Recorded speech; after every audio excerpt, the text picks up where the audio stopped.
السلام عليكم ورحمة الله وبركاته. سو dhawaada asxaabta qaaliga. halkani waa channelkeenu Infinite Technology. maanta waxaynu ka hadli doonaa ama baan ku soo guda jirnay koorsadeena Network Fundamentals. inagoo ka hadli doona waxa uu yahay subnet mask. subnet maskiga ayaynu ku soo aragnay markii aynu kala jajabiyeenay networkeena ama IP-geena in kala qaybiyeenay classes in ka dhiganay. waxaa masti noqotay inaynu 10 gaara kaga hadalno. hadaba ugu horeyn hadaynu isdul taagno waa maxay subnet mask. subnet maskigu waa inaynu u jajabino IP-geena inagoo ka dhigana wax la dhaho hosts iyo network. IP-geeni ayaynu qaybiyeena waxaynu ka dhigaynaa laba qaybood oo aynu kala naqaano hosts iyo sidoo kale network. saalahan IP-geena halka inoo yaala oo ah class ayaynu rabnaa inaynu kala qaadno network iyo host.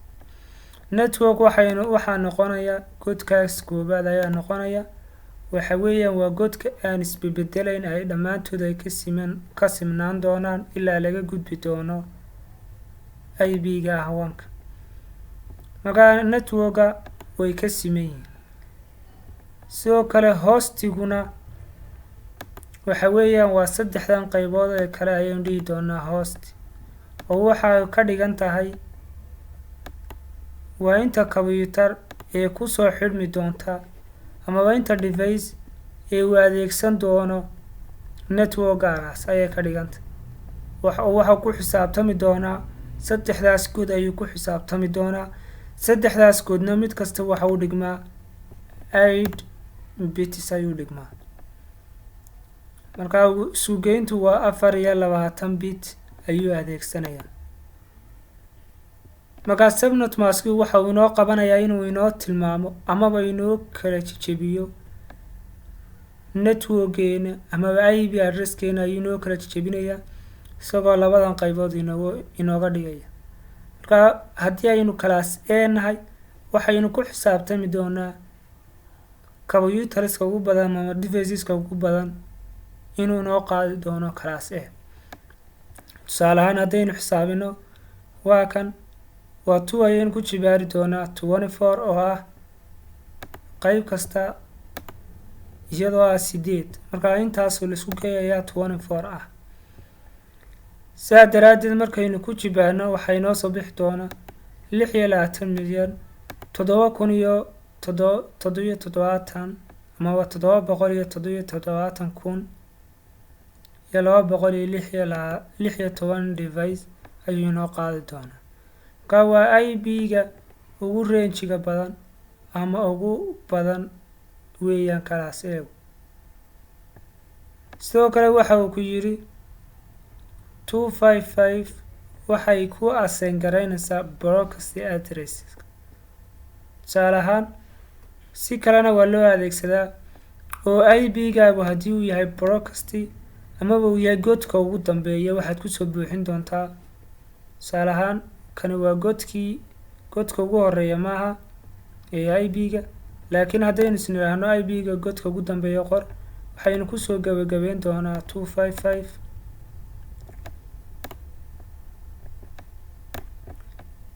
255.255.255. marka waxa uu ku assign garayn doonaa 255 kaasi broadcast-ga ayuu ku sheegi doonaa. yacni godkaaga IP-gu inuu buuxsamayna waxa ku sheegi doonaa 255 ayaa ku sheegi doonaa. sidoo kale zero-yadana isaguna waxay ku assign garayn doonaan network oo network-gaagu haddii uu yahay godka ugu horeeya uu yahay isagana 3 ayaad ugu dambaysiinaysaa. marka labadaas 10 ayaynu kaga hadalnay lama adeegsado waa godka ugu horeeya iyo godka ugu dambeeya. waa tii laga jaray 256 ayaa laga jarayaa labadaas ka bacdi 254 ayuunbu network-geenaas u adeegsan doonaa ama god kasta u adeegsan doonaa. marka labadaasna sidaas ayuu kugu kala sheegay. haddaba haddii aynu isniraahno range-ga class B-ga iyo class C ga soo saara sidan ayaynu usoo saari doonaa oo calculatorkeena haddaynu adeegsano tusaale ahaan waa 2 oo lagu jibaaray ayaynu niri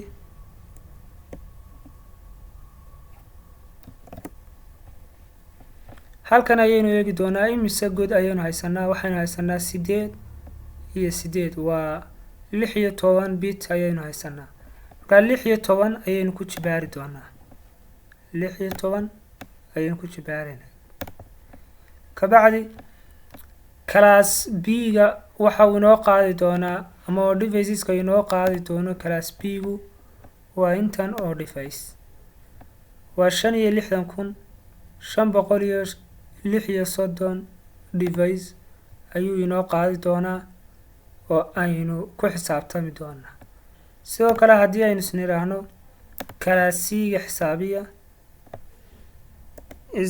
isagana waxaynu ku jibaari doonaa 1 bit ayaynu haysanaa ama hal god oo u dhigmata 8 bit ayaynu haysanaa marka 8 kaliya ayaynu ku jibaarayna oo waxa uu inoo qaadi doonaa 256 device ayuu inoo qaadi doonaa marka sidaas ayaynu ku xisaabin doonaa subnet maskiga iyo waxyaalaha uu inoo qabto subnet maskiga waxaynu sheegnay inuu inoo jajabinayo hostigeena ama networkgeena inoo jajabinayo isagoo inoogu qaybinayo hosti iyo networks waa faa'iidada uu subnet maskigu leeyahay weeyaan sidoo kale waxaynu isla eegi doonaa benefitska ama faa'iidooyinka uu subnet maskigu inoo leeyahay subnet maskiga haddii aynu faa'iidooyinkiisa isla eegno waxa uu reducing ku sameynayaa ama uu hoos u dhigi doonaa broadcast volume oo inta volume amaba broadcastiga intaan la isticmaalin IP-geena ayuu hoos u dhigi doonaa sidoo kale network trafficska ayuu hoos inoogu dhigi doonaa oo tusaale ahaan IP-ge networkgeena mararka qaar waxaa dhici doonta inuu traffic aan loo baahnayn inuu ka dhaco sidoo kale waxa uu isagu sameynayaa inuu network trafficska oo hoos ugu dhigo waxyaalaha kale aan ka faa'iidi doono waxaa ka mid ah inuu inoo iibelgareeyo sida ay u shaqeeyaan classes of addresses oo waxaynu soo sheegnay in aynu ku kala garan doonaba